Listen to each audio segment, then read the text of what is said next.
5 years. And who better to speak on this than Manish Sabharwal, Vice Chairman of TeamLease, with us. I think one of India's foremost thinkers when it comes to the jobs and employment part of the puzzle, and that really is the big one. So, Mr. Sabharwal, thank you so much for speaking with us here at NDTV Profit. Always a pleasure to have a conversation with you. And, I want to come straight to the point on why this budget will be watched particularly. Of course, it's coming after the elections, and the election results were not exactly what people were expecting. There was quite a message from the electorate, and one of those messages perhaps was that we as a nation need to create the jobs that people want, the jobs that give them a dignified life. Now, let me begin with that. Can the budget really do anything to move the needle, and what should it do?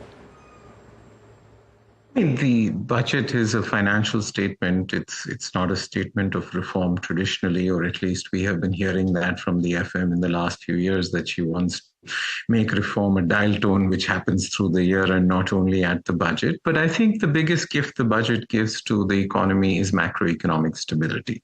I think of the three big public goods, infrastructure, law and order, and macroeconomic stability, without which there can be no job creation, whether of the high wage kind or low wage kind.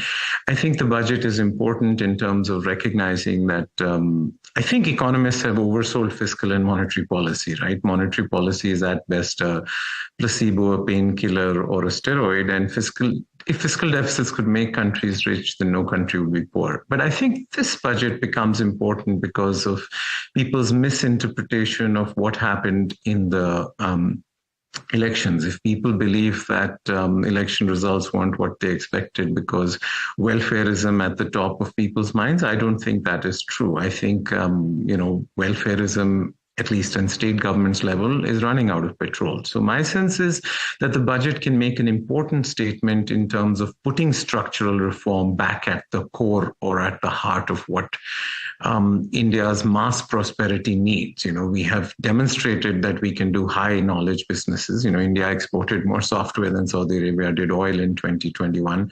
No economist would have predicted that. But we haven't delivered mass prosperity or formal jobs or non-farm high-wage jobs at the speed and scale that we need. And I think the budget could help with that. So I just want to start off with two examples from the last couple of days. One where in Gujarat, 1,800 people turned up for 10 jobs. There were pictures coming in of a railing almost collapsing because there was such a big crowd. Over the weekend in Mumbai, a near stampede because of the number of applicants for a few jobs in Air India, and that happened near the airport. And it's just telling us again and again the scramble for quality jobs, because now here's the jobs narrative, and I'd like your view on this. If you look at EPFO data, you look at government data, and what the government is saying, they're saying that there is no jobs problem. There are enough jobs. So is the question the quantum, the quantity of jobs, or the quality of jobs? India has never had an unemployment problem. Our unemployment has been 4 to 8% since independence, and that's not a fudge. But we have massive poverty, and I'd say all these anecdotal evidence that you're pointing towards are basically recognizing that India's problem is employed poverty. And it means you have a job, but you don't have wages. So I would love if we can reframe this challenge as a wages challenge rather than an unemployment challenge. Because if you think the problem is unemployment, you'll throw money from helicopters, you'll mandate a 3-day work week, you'll take away people's tractors and make them dig with spoons, because productivity doesn't matter. But if you believe the problem is wages, then you will do structural reform around formalization, financialization, industrialization, urbanization, and human capital, which is why I'm always hesitant when people expect budgets, which are financial allocations of government spending and how the government will raise that money, to deliver formal high-wage jobs. Formal high-wage jobs depend on the productivity of our states, our cities, our sectors, our firms, and our individuals. And that is a very long-term plan, but there are obviously things, there are three kinds of reform, right? Institutional reforms, capacity building reforms, and flick of pen reforms. I think the budget could do 5 or 10 flick of pen reforms, which could make a huge difference to putting us on a high wage cycle. Because if we keep obsessing about jobs, both sides are talking past each other. The government is right. Unemployment is not the crisis. And maybe kids are right that they are looking for high wage jobs. Okay, so now let's talk about those 5 or 6 flick of pen category kind of reforms that can be done, because, you know, we're speaking on the eve of the budget. And let's also take a second to look at what has been the answer so far, at least from this government, this dispensation. One seems to be the push on manufacturing. It's working out via PLI schemes. So you set up more industry, you encourage industry to expand, and that trickle-down effect takes place. Is that enough, and what more can be done? I mean, obviously, you know, the peak of any country's manufacturing was Britain in World War II. It was almost 45%. America peaked at 33, China peaked at 28. I don't think we're ever getting to those numbers as the number of our percentage of our labor force working in manufacturing. But 11% is the wrong number. So getting India from 11 to 18% is absolutely an imperative for labor markets of our people who have kids working in factories. We also have a bit of luck. You know, Xi Jinping, I hope he doesn't get a 4th term. I hope he gets a life term, because there are 40 factory refugees, large companies with manufacturing in China who are rethinking China's new economic regime. I mean, don't get me wrong. I really envy China moving 700 million people from farm to non-farm employment, but they have really changed their attitude towards foreign investors, towards private factories, towards everything. So I think in addition to India's need, there is also a window of opportunity for attracting China factory refugees. So the biggest flick of reform would be to just convince them that, of course, there'll be human capital reforms like accelerating NEP and doing degree apprenticeships. But the biggest one will just be making India a fertile habitat for employers, not from a bird's eye view of macroeconomists, but from a worm's eye view of the daily life of employers. There are just way too many compliances, way too many criminal provisions, and way too many filings, and this just scares people. I mean, you can't comply with 100% of India's labor laws without violating 10% of them. There are multiple definitions of workers, there are multiple definitions of wages. So I would submit that the labor codes, you know, whether there's 4 labor codes, I think there should only be 1 labor code. But the labor code simplification, the labor code rationalization, the labor code decriminalization is absolutely key if we want to bring manufacturing jobs in. The current regulatory cholesterol for factories is just way too high. Okay, so fix the labor codes, number one. Of course, increase manufacturing. Do you think we are at that stage to mandate basic wages? Because we are now in a place also where we want to increase consumption. So a two-pronged challenge in a sense for the government right now. You want to boost consumption, you want to boost rural consumption, you want to give more money in people's hands, and you want to create jobs. Yeah, but issuing regulatory fatwas on raising sort of wages may not be the right idea, right? Let's raise productivity and wages will go up. You know, tight labor, the best way to help farmers is to have less farmers. The best way to help factory workers' wages rise is to have a shortage of workers. So the more factory, China didn't have a massive skill development or a massive minimum wage program. It just had a massive demand of workers because of the foreign investors and the domestic entrepreneurs they attracted. They moved these to 700 million people from farm to non-farm employment. India has biggest problem is 42% of our labor force on farms only generates 14% of GDP. So I think, raising minimum wages is an arithmetical concept, but living wages is a philosophical concept. And anyway, you don't treat obesity by mandating small sizes. You sort of think about raising wages by creating a shortage of workers, which means raising demand. So I would say, tinkering too much. And anyway, I think we have very huge diversity in this country. So as union budget, which will prescribe a national minimum wage, will really be doing places like Bihar or Odisha or Uttar Pradesh, who are way behind Bombay, Bangalore or Hyderabad in terms of their demand for formal sector jobs or supply, would be a disservice. So, India can't be run from Delhi, as this government has often said. They're encouraging cooperative and competitive federalism. So I would say, actually for job creation, 29 chief ministers and 200 mayors matter much more. But so a national minimum wage tweaking would be a bad idea. I think let's create more investors. 50% of India's foreign direct investment since 1947 has come in the last 5 years. Part of that is on the rebound from China, but there's a huge opportunity. So let's not tinker with the minimum wage. Let's just, as Daniel Kahneman, he won the Nobel Prize in economics. He says, when we want to go faster, sometimes we, jam our foot on the accelerator, but we should lift our foot off the brake sometimes helps more. So the regulatory cholesterol being removed for employers, because without employers, there are no employees. We already have a huge amount of employed poverty. I keep coming back to that because if you frame the question as jobs, then you go to the wrong answers. So then how should we frame the question becomes the key point. And also I just want to go back to what you said in the context of China, Mr. Sabharwal, when you said that you envy the fact that China could move so many jobs out of the farm sector. Now, this has been a distant dream from India, as far as India is concerned. It has been happening to some extent where next generations of agricultural families aren't all aspiring to, be in the same profession. I mean, that could be a double-edged sword. But do you think that this is something we need to focus on?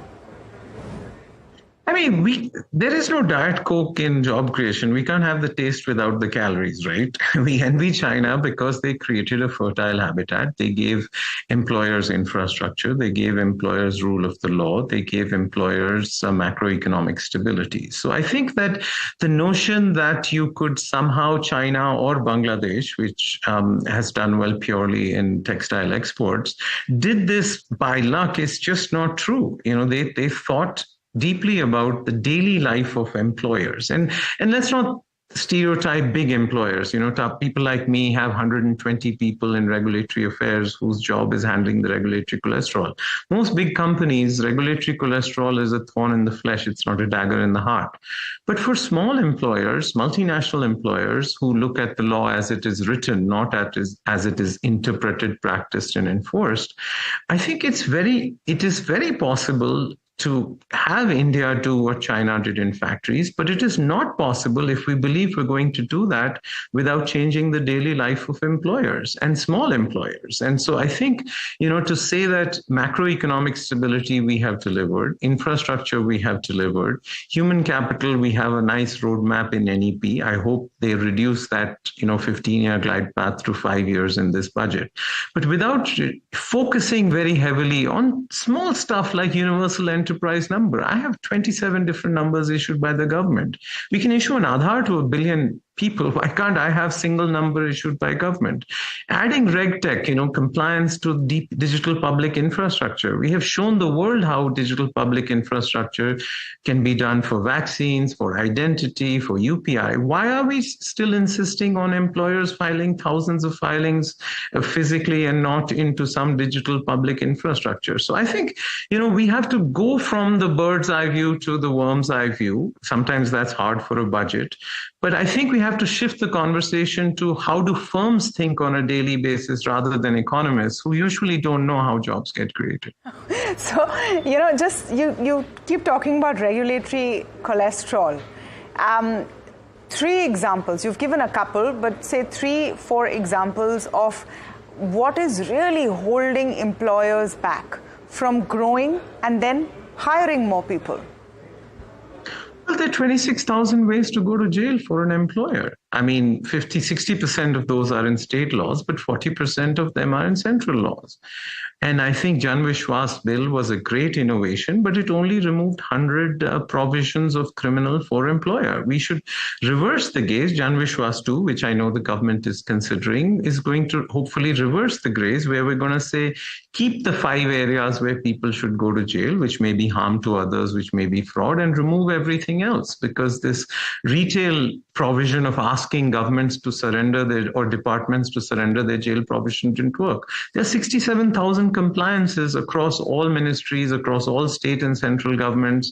There are more than 6,000 filings. So now that we have a database of compliances, decriminalization, and filings, and you can dispute a few of them, but on average, I think we have put it out into public domain that the compliance burden on Indian employers is premature. It is excessive. Nobody is saying you should not put people in jail for stealing provident fund or for not having fire safety norms when a fire happens or stuff like that. But there are not 26,000 ways. There are too many jail provisions which should be civil offenses. Not filing a challan can't be a criminal provision. It is in the case of more than 400 situations that I can point out. So I would say the devil in terms of making it, if we want to be China and move 200 million people from farm to non-farm employment, we have to recognize that the daily life of formal employers is quite difficult. Big employers escape this by creating regulatory affairs departments, but they are cost centers. So I would say India has picked the low-hanging fruit. The license Raj was about sins of commission. We have removed some of the sins of omission. But the daily life, the worm's eye view of employers is a perspective that may have been missed and needs to be brought, because, welfareism, polarization, all these are running out of petrol as political narratives. Kids care about high-wage jobs, the self-exploitation of their parents.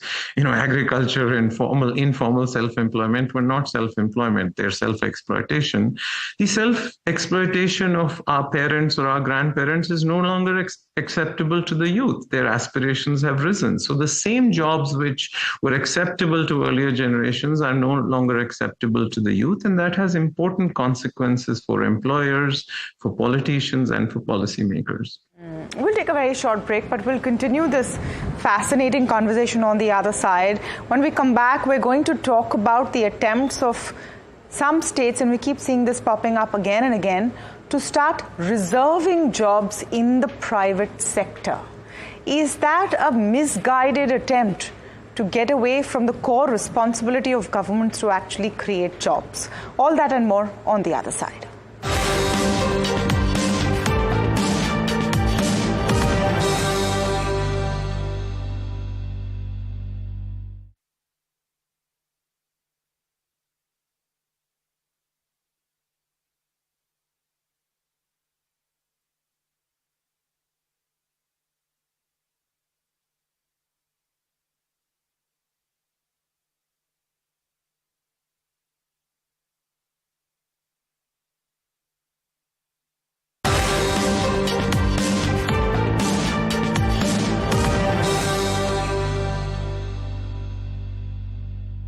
Welcome back. We are in conversation with Manish Sabharwal, and ahead of the budget, we're talking about the one important topic which perhaps the solutions of go beyond the budget, it goes beyond the remit of the central government, but definitely is something that everyone's talking about and all policymakers know they need to address. It's jobs. So another example, Mr. Sabharwal, of the desperation to appease the jobs issue in the electorate, to tell voters, no, I'm doing something about it, is how this red flag of privatization, of reservation in the private sector keeps popping up. We saw the latest example in Karnataka. They first mandated 100% reservation for locals, reduced it to 50 to 70%. After the backlash, dropped it altogether for now. But there are other states who've done it. My question is that why the attempt to keep bringing back reservation, and it has its own merits, I'm not saying it doesn't, in the private sector? I mean, nobody disagrees that India is not equal.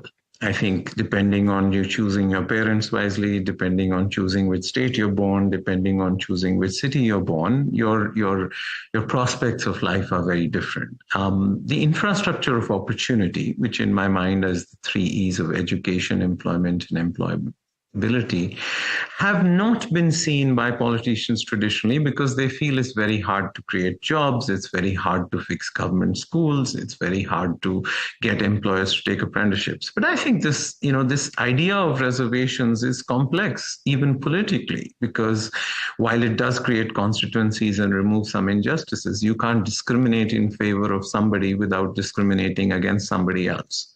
So I do think that, back to my Diet Coke, there are no taste without the calories. If we really want to address the concerns of kids, I mean, maybe in 6 months or 1 year, you can get some political brownie points for some reservations. And this has traditionally been in government, but the government no longer has the fiscal space to create jobs. Public debt is now 90%, it was 90%, it's down to about 85% of GDP. So I think that state governments have run out of fiscal space to change anything in their budget. In fact, 80-90% of their budget is now confiscated by salaries, pensions, and interest. So I think state governments are lashing out at or trying different things. I think private sector reservations may be killing the goose that lays the eggs. Bangalore became a verb in Silicon Valley. I've seen people with T-shirts saying I was Bangalored because their job went to Bangalore. So Karnataka obviously has attracted jobs from all over the world.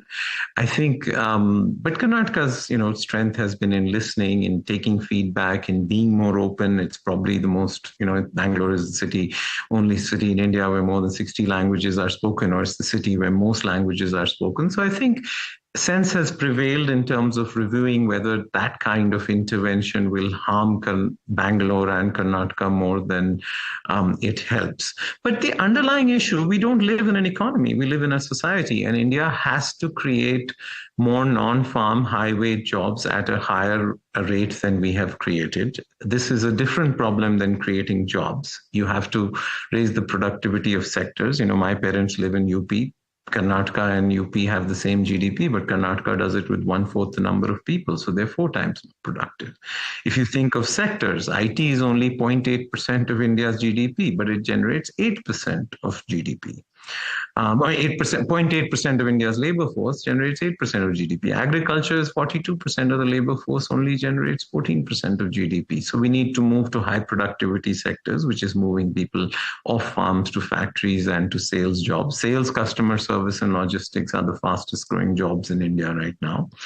And also different firms. The World Bank had done an exercise where they ranked India's manufacturing companies by size. There was a 24 times difference between the biggest and smallest firms.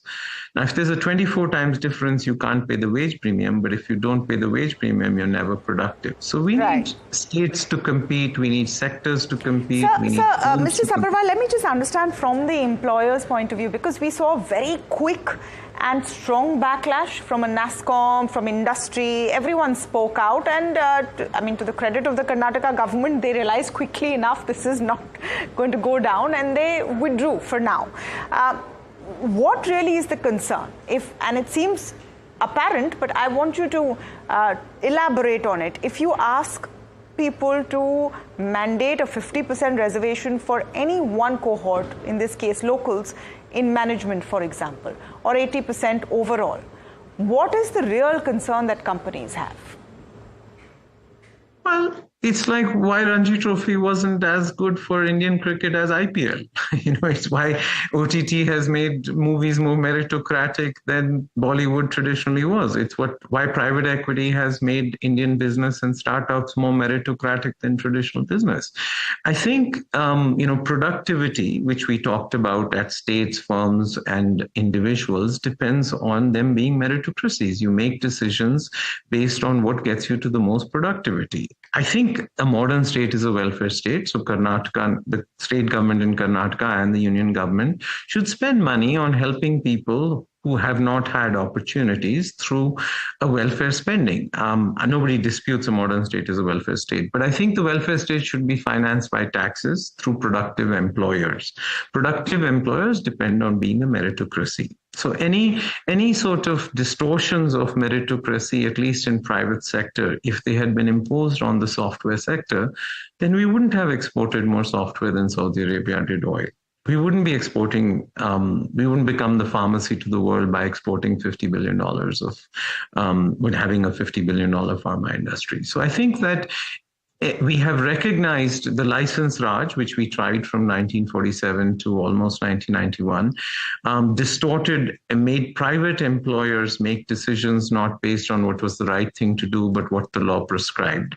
And that didn't exactly deliver the prosperity we sought. So since we have now recognized that mass prosperity is important and private sector employers can pay taxes and help you deliver that, GST is up. I mean, India's tax to GDP ratio at 18% is the highest it's ever been since independence. And that is a child of the growth of private sector and taxes. So I think that if we want to be good ancestors, we will not finance our welfare state by debt or by regulatory fatwas, but we will finance it by high productivity employers who pay high wages.